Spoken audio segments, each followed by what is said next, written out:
10টি স্বাভাবিক সংখ্যার ঘনের গড় কত? আমরা আগে প্রথম 10টি সংখ্যার ঘনের সমষ্টি নির্ণয় করি। কি ঘনের সমষ্টি নির্ণয় করি?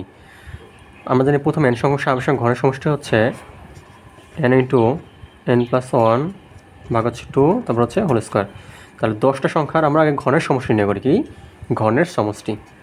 10টা সংখ্যার হবে 10 ইন্টু 10 যোগ 1 ভাগ 2 কত হোল স্কোয়ার। 5 দুগুণে কত 10। তাহলে কত আসে এখানে 5 গুণ কত 11 হোল স্কোয়ার। এখন আমাদের কী চাইছে? এখন ঘনের গড় চাইছে। গড় মানে এখন গড়ের সংখ্যাটা 10টা, তাহলে আমার 10 দিয়ে ভাগ দিতে হবে।